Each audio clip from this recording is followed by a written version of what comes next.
한여름의 무더위가 찾아오는 계절입니다. 그래서 때로는 지치기도 하고 짜증 섞인 투정을 부리기도 하는 그러한 시절이 찾아왔네요. 사랑하는 성도 여러분, 그럼에도 불구하고 우리는 하나님의 말씀을 읽으며 그러한 무더위들을 잘 이겨내는 귀한 한 주가 되었으면 좋겠습니다. 이번 주간에는 우리가 시편 95편부터 118편까지의 본문을 함께 읽어 나가기를 원합니다. 먼저 시편 95편을 한번 보겠습니다. 시편 95편은 하나님께 대한 감사를 표현하면서 살아가는 삶을 이야기합니다. 그런데 이스라엘 백성의 역사를 살펴보면 감사보다는 불평하기를 더 쉽게 했습니다. 시인은 그 불평했던 사건을 두 가지를 소개하는데 무리바와 마사의 사건을 언급하죠. 마사는 출애굽한 지 얼마 되지 않아서 마실 물이 없다고 하나님께 불평했던 그러한 불평의 자리였고, 무리바 또한 그로부터 40년 광야 생활이 지난 후에 동일한 이유, 마실 물이 없다는 이유로 하나님과 다투었던 장소를 언급하고 있습니다. 시는 조상들이 이렇게 불평하며 하나님을 거역한 그 사건에서 불평이 아닌 감사함으로 살아갈 것을 교훈을 얻어서 하나님께 충성된 삶을 살아갈 것을 간절히 권면하고 있습니다. 시편 96편은 하나님께 합당한 영광을 돌리며 살아가야 할 인간의 사명, 인간의 참된 사명에 대해서 전해주고 있습니다. 본문 2절의 말씀은 여호와께 노래하며 그의 이름을 송축하며 그의 구원을 날마다 전파하라, 전파하는 삶을 살아라 라고 이야기하죠. 하나님의 백성에게는 하나님께 영광을 돌리며 그의 기이한 행적을 만민 가운데 선포해야 할 사명이 있음을 알려주고 있다는 거죠. 세상의 모든 신은 헛된 우상뿐이지만 하나님만은 참된 신이시기 때문에 그는 찬양해야 된다라고 설명하고 있습니다. 시편 97편은 하나님의 통치 그 범위 안에서 살아가는, 순종하며 살아가는 사람의 기쁨을 말해주고 있습니다. 시는 하나님의 통치 안에서 주님의 말씀에 즐거운 마음으로 순종함이 기쁨이며, 하나님의 통치를 거부하는 자들에게는 하나님의 심판이 있을 것이다 라고 전해주고 있죠. 믿는 자들은 단순히 악을 피하는 정도가 아니라 악을 적극적으로 미워하는 삶을 살아가므로 하나님의 통치를 받고 하나님의 말씀에 순종하는 삶을 살아가야 될 것입니다. 시편 98편은 하나님의 구원 사역을 찬양하며 노래하는 이유에 대해서 고백하고 있습니다. 시인은 구원 사역이 기이한 일이라고 설명하죠. 놀라운 일이죠. 우리가 죄로 말미암아 구원을, 누군가의 대속자로 인해서 대속해줄 그 대상으로 인해서 구원받는 것은 아주 기이한 일이다. 원더풀, 영어로 그렇더라고요. 그런 일이다라고 설명하는 거예요. 하나님께서 인자와 성실을 베푸심으로 땅의 모든 끝은 하나님의 구원을 보게 될 것이다 라고 믿음으로 고백하죠. 하나님의 구원을 얻은 주님의 백성들은 주님께서 하신 일로 말미암아서 즐겁게 찬양하는 삶을 살아가게 되는 것입니다. 시편 99편은 하나님을 정의와 공의를 행하시는 능력 있는 왕으로, 그 왕을 따라서 살아가는 삶을 소개하고 있습니다. 세상 모든 만민은 능력의 왕이신 하나님의 발등상 앞에 경배하며 그분의 거룩하심을 높여 드려야 합니다. 하나님은 왕 같은 제사장 같은 믿는 모든 자들에게 증거와 율례를 주시고 하나님의 말씀을 받은 그들은 그 말씀을 지키며 살아가야 된다라는 거죠. 정의를 사랑하는 그 왕을 따라서 살아가는 삶을 고백하고 있는 겁니다. 거룩한 하나님의 백성으로 공평과 정의를 위해서 거룩한 삶을 살아가는 것이 믿는 자들의 삶임을 본문은 말해주고 있습니다. 시편 100편은 하나님이 어떤 분이신지를 말해줍니다. 하나님은 우리를 지으셨고 그렇게 지으셨기 때문에 우리는 그분의 것이며 우리는 주님의 백성이며 주님의 기르시는 양임을 분명히 밝히고 있는 것이죠. 이렇게 하나님의 소유된 자는 우리를 기르시는 여호와 하나님만을 내 아버지, 내 하나님으로 여기고 그분께 감사를 표현하며 감사와 찬송의 삶으로 주님의 이름을 송축하는 삶을 살아가야 된다라고 이야기해주고 있습니다. 시편 101편은 하나님의 백성답게 살아가는 삶에 대해서 이야기합니다. 다윗은 완전한 길과 완전한 마음으로 행하는 것이 어떠한 삶인지를 예를 들어 설명하면서 자신은 하나님께서 미워하시는 자들의 삶을 본받지 않겠다라고 선포하죠. 하나님이 미워하시는 자는 3절에 배교하는 자이며 5절에는 이웃을 은근히 헐뜯는 자이며 5절에서는 눈이 높고 마음이 교만한 자이며 7절에는 거짓말하는 자다라고 얘기하죠. 나는 이러한 삶을 살아가지 않겠다라고 말하면서 다윗은 하나님의 백성답게 살아가는 삶에 대해서 전해주고 있죠. 다윗은 이러한 자들이 여호와의 성에서 모두 끊어질 것을 단호히 선언해 주고 있습니다. 시편 102편은 표제목에 고난당한 자가 그 마음이 상하여서 그의 근심을 주님 앞에 토로하는 기도라고 되어 있죠. 고난으로 상한 마음이 있다면 이렇게 기도하라 라는 것입니다. 시인은 자신의 고통을 몇 가지로 말하죠. 뼈는 쑥같이 탔고 살은 뼈에 붙어서 마음은 풀같이 말랐다라고 말합니다. 이처럼 시인은 자신이 당한 고난의 상황 속에서도 주님의 그 얼굴을 자신에게서 숨기지 마시기를 간절히 강청하고 있죠. 왜냐하면 주님은 빈궁한 자의 기도를 돌아보시고 그들의 기도를 멸시하지 않는 하나님이시기 때문입니다. 시편 103편은 여호와를 송축하는 이유를 설명합니다. 하나님이 베푸신 은혜에 대한 선포이죠.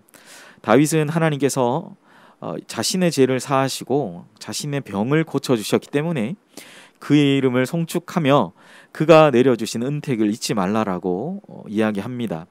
하나님은 다윗에게 더 많은 긍휼을 베푸셨고 은혜로 노하기를 천천히 하시며 풍성한 인자하심을 더해 주셨다라고 설명하죠. 다윗은 아무런 자격이 없는 자신을 향한 하나님의 은혜를 이렇게 고백하고 있습니다. 여호와를 송축하고 있죠. 하나님이 베푸신 은혜를 그는 이렇게 노래하고 있습니다. 사람은 자신이 지은 죄를 스스로 물러낼 수가 없죠. 주님의 대속적인 은혜를 깨달은 다윗은 하나님을 찬양하는 인생을 살아갔던 것을 본문은 설명하고 있습니다. 시편 104편은 103편과 같이 하나님을 찬양하는 이유를 설명합니다.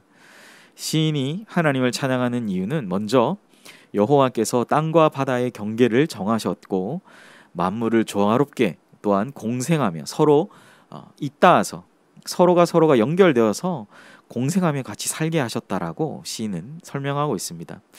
그리고 하나님은 세상의 모든 것들이 하나님이 정해주신 그 질서, 하나님의 규범, 하나님의 규칙, 그 질서에 따라서 살게 하신다라는 거죠. 또한 하나님은 모든 피조물에게 때를 따라 먹을 것을 주시는 하나님이시다. 이러한 고백으로 103편과는 다르게 하나님을 찬양하는 이유를 시인은 고백하고 있는 것입니다. 시편 105편은 아브라함의 후손을 택하시고 그와 또한 아브라함과 맺었던 언약을 그 후손들과도 맺어주셔서 그 후손들에게 행하신 신실하신 일들을 기록하고 있어요. 신실하게 약속을 지키시는 하나님에 대해서 그게 역사가 지나고 아들이 아들을 낳고 자녀가 자녀를 낳는 그 상황 가운데에서도 하나님 그 언약을 지켜주셨다라는 것을 기록하는 거죠. 하나님은 아브라함에게 내가 보는 모든 땅을 너와 내 후손에게 주리라 하신 약속을 지켜주셨다라고 설명합니다. 70명밖에 되지 않았던 작은 무리에 불과했던 아브라함의 후손들이 애굽 생활을 지나 큰 백성들이 되었고 결국 그들이 전쟁을 통해서 가나안 땅을 차지할 수 있게 된 것이죠. 어쩌면 우리도 이 땅을 살아가는 삶의 중요한 이유가 하나님께서 우리 각자에게 주신 약속 때문이겠죠. 세상의 혼란함 속에서도 우리는 어쩌면 이 시인이 고백하는 신실하게 약속을 지키시는 그 하나님을 바라보며 세상의 혼란함 속에서도 하나님의 신실하심을 생각하면서 믿음으로 살아가야 하는 이유가 되는 것입니다. 시편 106편은 이스라엘 역사 가운데 반복적으로 나타나는 죄의 모습과 그 죄의 모습 가운데서도 구원하시는 하나님의 구원을 노래하고 있습니다. 반역자 이스라엘과 하나님의 구원이죠. 하나님은 모든 열방 가운데 하나님의 영광을 비추는 도구로 이스라엘을 선택하셨습니다. 그러나 이스라엘 백성은 하나님의 바람과는 전혀 다르게 그들의 역사 가운데 무수히 많은 많은 부분에서 하나님을 반역하는 죄를 범합니다. 우상을 숭배하고 말씀을 지키지 않으므로 결국 그들은 바벨론으로 포로로 잡혀오기까지 했다라고 기록하고 있죠. 시는 조상들에게 베푸신 하나님의 은혜를 열거하며 한 번만 더, 참 성경 읽으면 이 말씀은 참 많이 나오는 거, 한 번만 더 자기 백성들을 구원해 달라, 한 번만 더 하나님 은혜를 베풀어 달라라고 106편을 통해서 그는 간청하고 있습니다. 시편 107편은 고난 속에 드려야 할 기도를 설명하죠. 시편 107편은 거주할 성읍도 찾지 못해서 방황하고 배고프고 줄이고 목말라서 고통 가운데 있는 자들이 드려야 할 기도를 말합니다. 고난 속에 처한 사람들은 여호와께서 행하신 기이한 일들을 보게 되는 은혜가 있어야 합니다. 너무 그 삶이 힘들기 때문이죠. 하나님의 기이한 일들이 없다면 그들의 삶을 버텨낼 만한 힘이 없는 것입니다. 인생의 위기 속에서 하나님은 주님이 행하신 기이한 일들로 우리를 건져주신다라는 것을 시인은 고백하죠. 그러므로 건짐받은 우리가 주님께 드릴 것은 감사와 찬양뿐임을 우리는 기억해야 합니다. 시편 108편은 가장 효과적인 하나님의 도움에 대해서 설명하죠. 다윗이 다른 나라와 전쟁을 앞두고 기록한 시편이에요. 사람의 도움은 바로 눈앞에서 보이지만 하나님의 도움은 눈으로 볼 수 없는 것입니다. 그래서 사람들은 하나님의 도움을 구하기보다는 사람의 도움을 구하고 있는 것이죠. 그러나 오늘 본문의 다윗은 하나님의 도움을 구하고 있습니다. 12절에서 다윗은 우리를 도와 대적을 치게 하소서, 사람의 구원은 헛됨입니다 라고 고백하고 있습니다. 하나님의 도움은 당장의 눈에 보이지 않아도 역사 속에서 검증된 가장 실제적이고 효과적인 도움임을 다윗은 밝히고 있는 것이죠. 가장 효과적인 하나님의 도움을 다윗은 설명하고 있다라는 거예요. 시편 109편은 억울한 비방을 당할 때 드리는 그러한 기도에 대해 말합니다. 다윗은 수많은 거짓 비방에 시달렸죠. 그의 전 인생이 거짓 비방, 거짓 뉴스, 가짜 뉴스에 의해서 자신이 어떻게 살아가야 될지를 늘 고민했던 것이 바로 다윗이었습니다. 다윗은 이러한 사람들의 거짓된 비방 가운데에서도 자신이 직접 그들에게 원수를 갚기보다 원수 갚는 것을 하나님께 맡겨드리고 있는 시편입니다. 어쩌면 시편 109편이 그리스도인들의 승리하는 방식에 대해서 설명하고 있는 것이죠. 하나님께서 직접 갚아 주시옵소서. 나를 억울하게 하는 소문이나 사건이 있을 때 우선적으로 사람의 힘이나 나 자신의 힘으로 해결하기보다는 먼저는 하나님께 맡기고 기도하는 삶을 살아가야 될 것을 오늘 109편은 우리에게 설명해 주고 있습니다. 시편 110편은 메시아로 오실 예수님을 예언한 시편입니다. 메시아께서 강림하실 주의 권능의 날에는 새벽 이슬과 같은 주님의 청년들이 주께 나아가게 된다라고 설명하죠. 메시아께서 오시면 나라들은 심판하시고 정복하시는 일을 통해서 하나님의 나라, 이 세상의 나라들은 심판하시고 정복하시지만 메시아께서 주인 되시는, 메시아께서 왕이 되시는 그 하나님의 나라가 이 땅 가운데 도래하게 될 것이다 라고 설명하는 거예요. 사랑하는 성도 여러분, 그렇지 않습니까? 예수님만이 우리의 진정한 왕이시죠. 예수님을 우리의 진정한 왕으로 인정하고 그분의 말씀, 그분의 뜻에 순종할 때 새벽 이슬과 같은 주님의 일꾼들이 참된 가치 있는 인생으로 살아가게 된다라고 시편 110편은 메시아가 오시면 일어나는 일에 대해서 우리에게 설명해 주고 있습니다. 시편 111편은 2절 말씀을 통해서 하나님께서 행하신 크고 놀라운 일들을 하나님의 백성들이 묵상하는 것이 마땅하다. 하나님이 하신 일을 되새기는 것, 묵상하는 것, 되새기는 것이 큰 은혜다라고 고백하고 있는 것이죠. 하나님께서 행하시는 일은 존귀하고 위엄 있고 하나님의 의가 그것에 있음을 시인은 고백하고 있는 거예요. 무엇보다 하나님은 자신을 경외하는 자들에게 생명의 양식을 주시는 분이시며 주님이 주신 그 약속들, 우리 각자에게 주신 언약을 영원히 기억하신다라고 말씀해주고 계십니다. 하나님과 그분이 주신 말씀을 묵상하고 되새기는 일을 통해서 하나님의 크심을 다시 한번 깨닫고 하나님을 경외함으로 참된 지혜에 이르게 될 것이다 라고 시편 111편은 고백합니다. 시편 112편은 시편 111편과 쌍둥이 시편으로서 시편 111편에서는 하나님을 경외하고 그가 행하신 일을 깊이 되새기며 묵상하는 그것을 노래했다면 시편 112편은 이렇게 하나님을 경외하며 그분을 묵상하고 그분의 말씀을 묵상하고 되새기는 그러한 은혜를 받은 사람이 여호와를 경외하는 자가 받을 복에 대해서 설명하고 있죠. 여호와를 경외하는 자들은 그들의 후손이 강성할 것이며 그 가정에 부와 재물이 가득할 것이다 라고 설명합니다.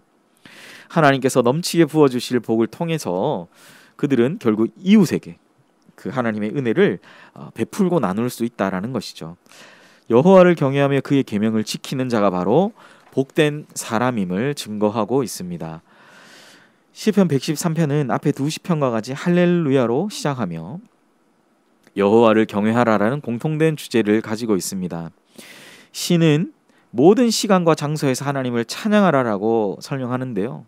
그 시간과 장소를 구체적으로 설명하죠. 뭐라고 말합니까? 해가 돋는 데서부터 해 지는 데까지 우리가 찬양을 많이 고백하죠. 해 뜨는 데부터 이 찬양인데요. 해 돋는 데서부터 해 지는 데까지 여호와의 이름이 찬양을 받아 마땅하다라고 오늘 시편은 설명합니다. 모든 시간과 장소에서 하나님을 찬양하는 삶을 살아라 라고 하는 요청이죠. 여호와 우리 하나님과 같은 이가 어디에 계시냐? 그런 분이 누구냐라고 그렇게 질문하며 하나님을 마땅히 찬양해야 된다라고 설명합니다. 하나님은 가난한 자와 궁핍한 자를 일으켜 세우시고 그들을 지도자들과 함께 세우시는 그러한 하나님이 되신다. 그 하나님을 찬양하라라는 것입니다. 시편 114편은 이스라엘 백성을 애굽에서 구원하신 사건을 노래하고 있습니다. 홍해 바다가 도망가듯이 물러가고 요단 강물도 갈라지죠. 또한 반석을 쳐서 물이 넘쳐 흐르게 하시고 샘물이 되게 하십니다. 이스라엘 백성을 구원하시기 위해서 하나님은 모든 피조 세계의 일반 법칙들을 다 깨시고 역사하심으로 애굽 사람들이 볼 때 주님의 능력을 보고 무엇입니까? 모든 피조 세계가 두려워하게 된 것처럼 그 능력을 보고 두려워한 것처럼 오늘날도 많은 믿지 않는 사람들이 이러한 믿는 자들 복음을 신실하게 따르는 자들 오늘날 주님의 몸된 교회를 통해서 하나님의 능력이 이와 같이 세상에 드러날 때 이 세상 모든 피조 세계는 하나님을 두려워하게 된다라는 거죠. 그러므로 우리는 하나님을 더욱더 경외하는 삶을 살아가므로 정말 이렇게 홍해 바다가 물러가듯 또 모든 자연 만물의 법칙을 깨시고 역사하시는 그 하나님을 두려워하는 그러한 삶을 살아가는 은혜가 있기를 소원합니다. 시편 115편은 하나님과 우상을 대조하면서 더욱 하나님만을 의지하는 인생을 살아가라. 하나님만을 더욱 의지할 것을 말해주고 있습니다. 왜 그렇습니까? 우상은 하나님이 만든 허수와 벼와 같은 것에 불과하지만 하나님은 원하시는 모든 것을 행하실 수 있는 능력의 하나님이시기 때문입니다. 하나님은 믿음의 백성 이스라엘의 참된 도움이시며 그들을 보호하고 막아주시는 방패이시며 하나님의 백성의 그 필요를 알고 도와주시는 그러한 분이시기 때문입니다. 그러므로 가장 복된 사람은 우상을 멀리하고 하나님을 경외하며 하나님의 도우심만을 더욱 하나님만을 의지하며 살아가는 삶 그것임을 우리는 기억해야 되는 거죠. 매 순간 하나님만을 의지하며 복된 인생을 살아가야 될 줄 믿습니다.